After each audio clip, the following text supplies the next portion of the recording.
from what I gathered, anger is a coping mechanism that we use to stop other negative emotions overcoming us.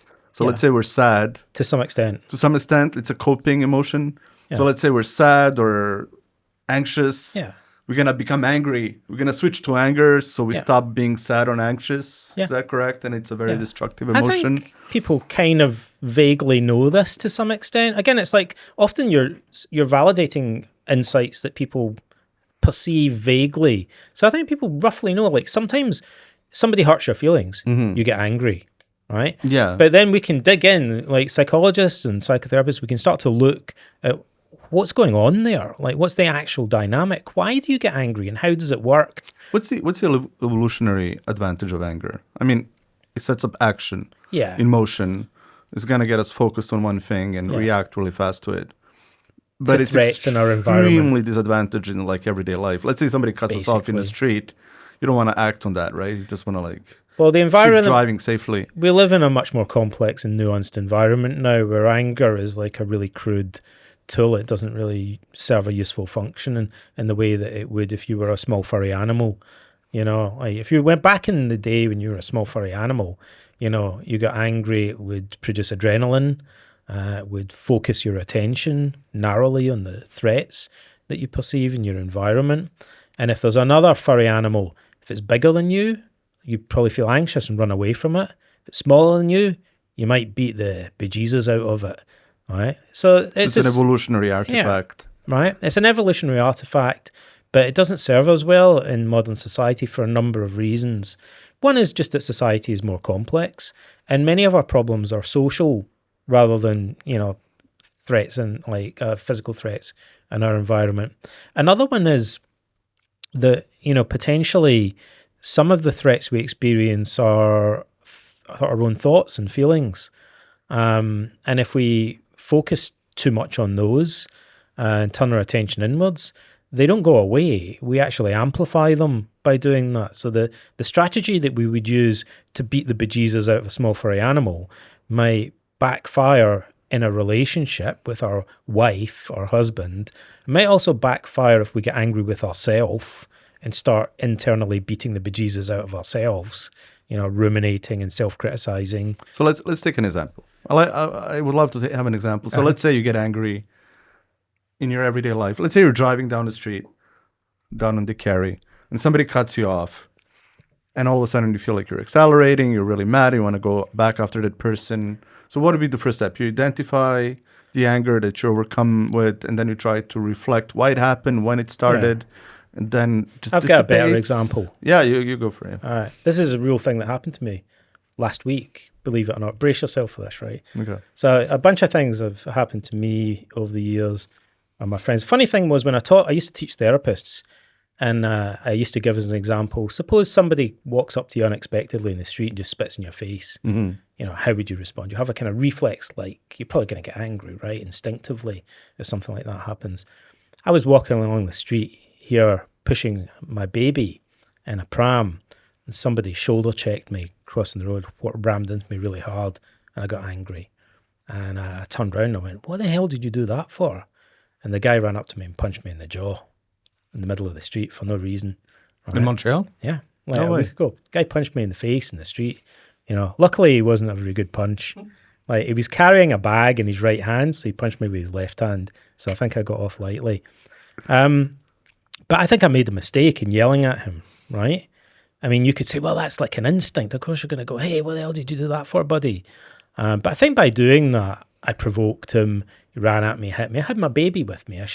My priority might have been to say, hey, I just need to distance myself from this guy as quickly as possible. So in retrospect, I made a mistake in that regard, but it was reflex-like. I guess I could potentially work on that.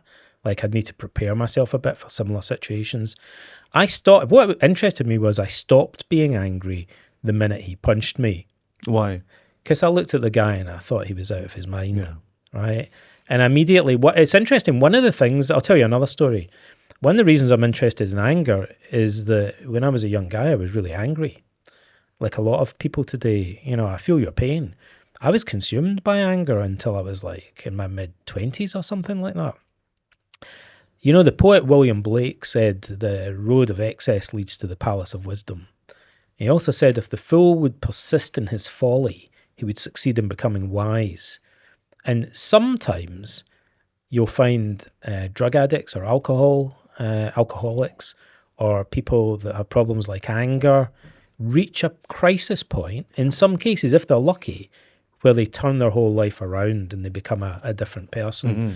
And I think that happened to me. I reached a point where my anger was kind of so pervasive and so extreme that it just started to seem ridiculous to me. You know, and you'll often hear people saying that. They'll say it just started to seem like it wasn't worth it. It seemed pointless. And so I started to unravel it, dissect it, question. And Stoicism helped me to do that. But the feeling I had when I came to my senses was there's no point getting angry with this guy. In fact, I think very quickly I thought, if I get angry with this guy, you know, if I get in a scrap with him or something like that, I just endanger my baby. Escalating, Yeah. for no reason, yeah. It would be a ridiculous coping strategy. So what happened? The guy walked away. I turned around and walked away, and he walked off in the opposite direction, right? And I thought that's the best thing to. Why would I get in a scrap with a guy in the middle of the street in a blizzard and my baby's in the pram? It would be a stupid thing to do. Only anger would cause you to do something as idiotic as that. Now, one of the things about anger, I'll tell you some things that I think people find interesting about anger. The Stoics said that anger is temporary insanity, and they were not far from the truth in that, in the sense that anger is accompanied by pronounced cognitive biases, which people often are unaware of, but they can, again, have this vague sense that we're not thinking straight when we're angry. We're not rational. Your vision becomes narrow. But when people are anxious, they typically overestimate risk. They do this thing called catastrophizing. So we have a bias when we're anxious. We're not thinking straight when we're really anxious. So small threats seem much more dangerous to us. We focus on the worst case scenario and blow things out of proportion. When people are angry, interestingly, they do the opposite, and they typically underestimate risk. Now, there are reasons maybe why they do that, things connected with it, but people who underestimate risk typically expose themselves and other people to danger. Angry people get themselves and everyone else killed if they're not careful. So being angry is like being drunk, pretty much. It's like being drunk. We're less inhibited. Angry people are notoriously impulsive. I mean, I should say there are different forms of anger. There's some kind of variance and some, but we're speaking in kind of general terms here about the most common forms of anger. So typically when people are angry, they do the opposite of anxious people and they underestimate risk. So they do dangerous stuff. Another thing that goes hand in hand with that is that angry people seem to have inhibited their ability to evaluate the consequences of their actions. Mm-hmm. And it's like that part of your brain is switched off and you can't really clearly think through the consequences of your actions very well. And that partly leads people to do things they regret when they're angry. So afterwards, when you're not angry anymore, you think, well, that was stupid. Like, why didn't I see what the consequences of getting in a scrap with the guy in the middle of the street with my baby would be? It just seemed like the only option.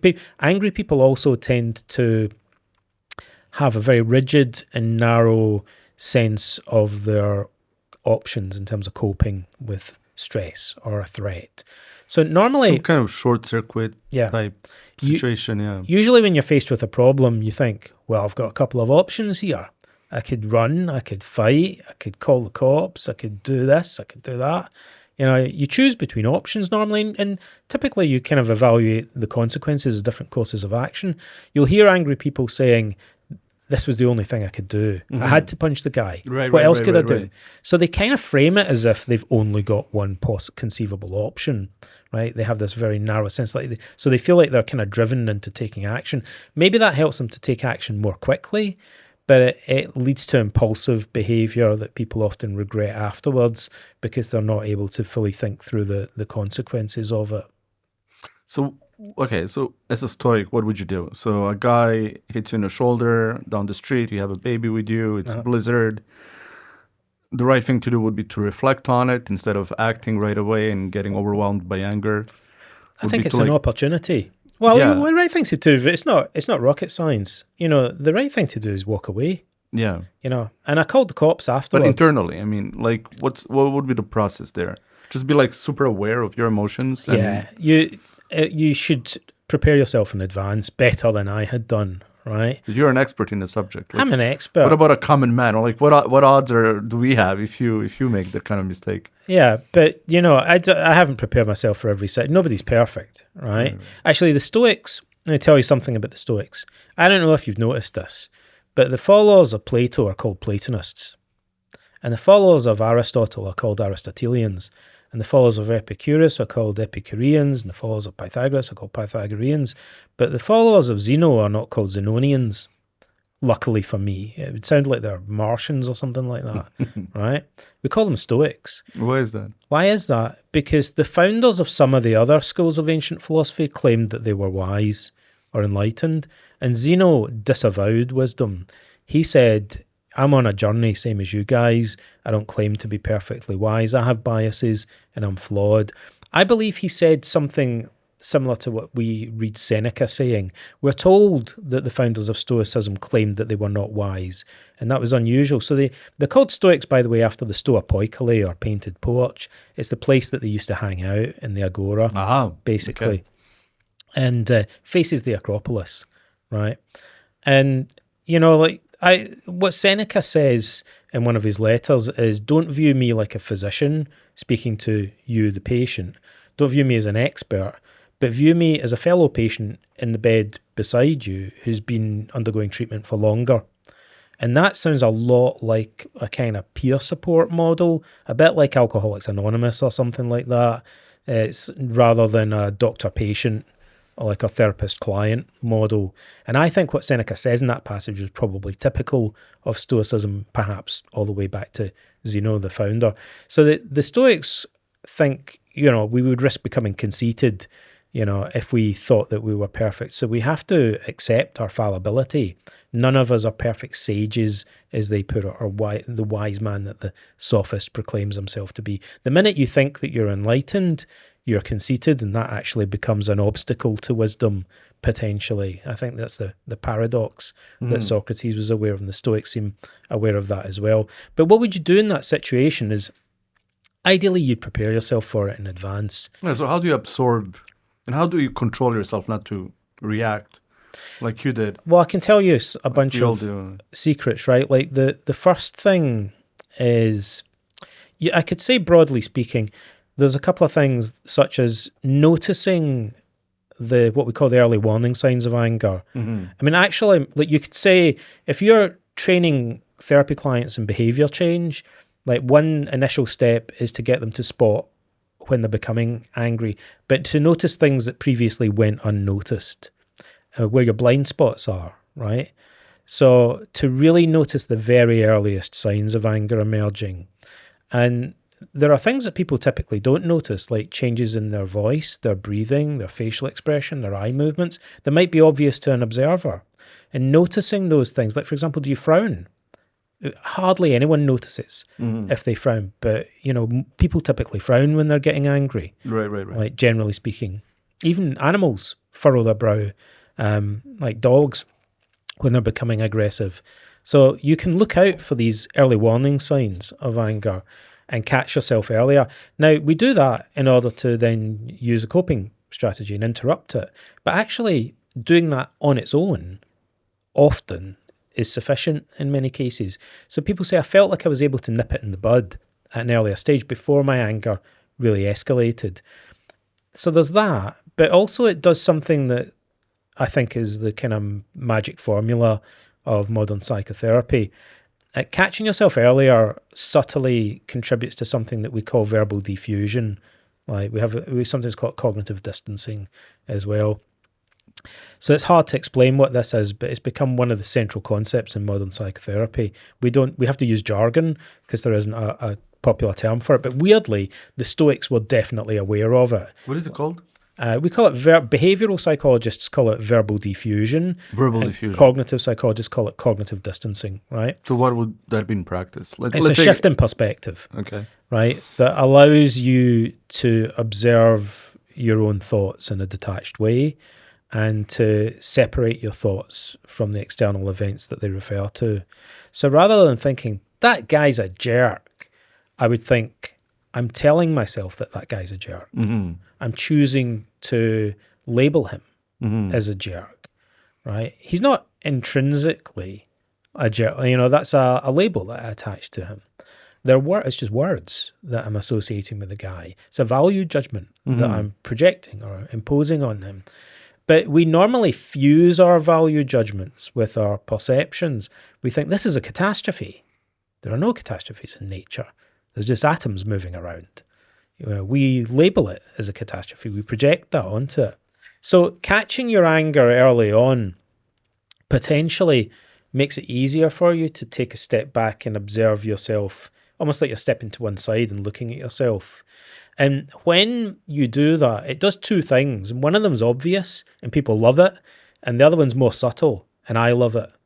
So the first thing that it does is dilute the intensity of your emotion when you are able to get a shift in perspective and see your thoughts as events that are happening in your mind. See your thoughts as something that you're doing, right? So not thinking, this guy is like, a jerk. This guy's an idiot. But realizing that you're just saying that stuff to yourself, you're projecting those labels onto him. That will typically reduce the intensity of your emotion. The second thing it does is increase cognitive flexibility. So it makes it easier for you to view the situation from multiple different perspectives.